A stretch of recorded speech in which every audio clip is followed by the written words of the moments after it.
All right, let's talk about marriage. Love and marriage, they go together like, I don't think so. Not like a horse and carriage. They don't go together. Love and marriage, two different things. A lot of marriages fail. A lot of people today get divorced. A lot of people who don't get divorced for many reasons, mainly economic reasons, or fear, are not happy in the marriage. So what happened to the optimism of, well, I want to get married? There was not optimism.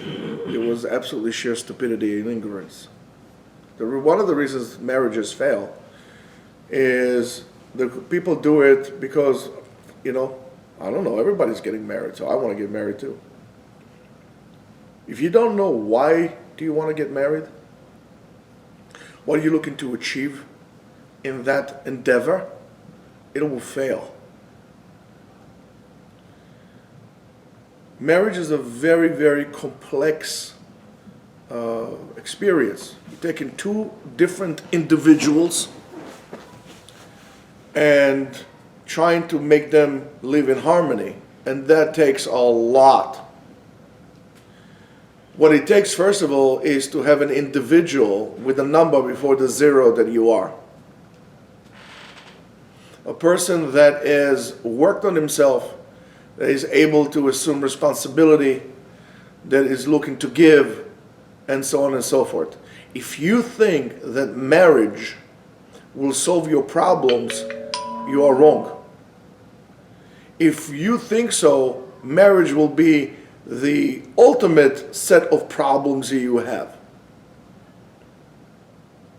Because marriage does not solve problems. You need to solve your own problems before you married. And if you think that marriage will give you freedom to break away from your parents, to be independent, it would never happen, because most likely you're going to find a person that is as restrictive as your own parents in which you're trying to escape from, and that's going to be a catastrophe. You need to understand, what does it mean to be a husband or to be a wife? What responsibility you are assuming on yourself before you're going to get into this thing?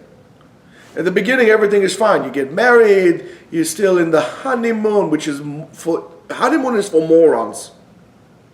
If you're a moron, you go on a honeymoon.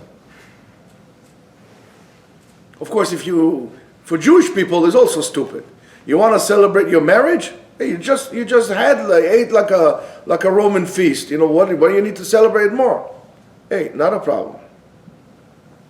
Celebrate your marriage. Go to a honeymoon 10 years after you're married. I hear you.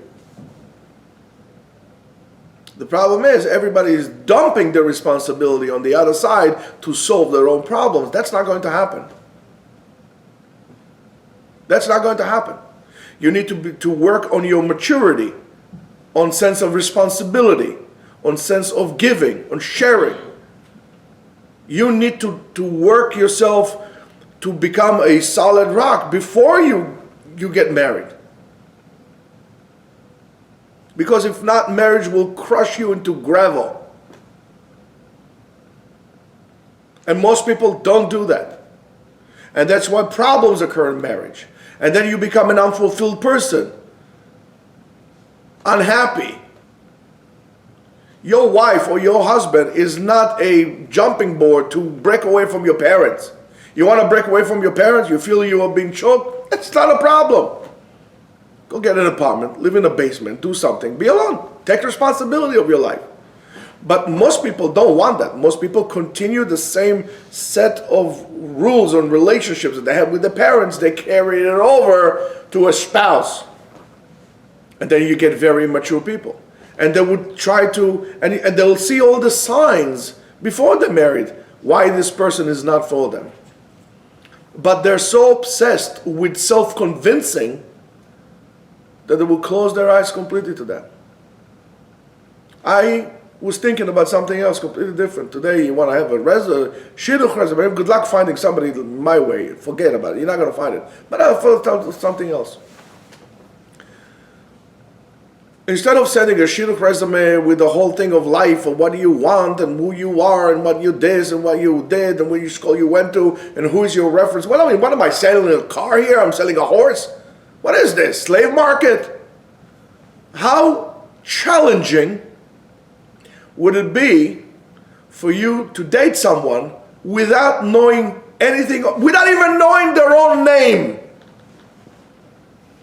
Nothing. You're not allowed to know anything about the person, who they were, when they went to school, nothing. The only thing you should know, and you need to verify, that this person is not married. Not even if they were married. We don't deal with married people. Don't know the name, don't know where they went to school, don't know who they are, you don't know what they do. Age, I mean, listen, if you're dating a woman and she has white hair and she looks like an old, Timberland shoe that's been to the desert, fine, But even that should not be a problem. Why is that? Because we look at everything around besides looking at what the person really is. And then, because what do? We take all these things and then we put the puzzle the way we think it is, but truth of the matter is that's not the person. And then when you realize, after usually the honeymoon, that that's not the person, the image in which you created to yourself about what the person is not really what the person really is, all of a sudden the problems start.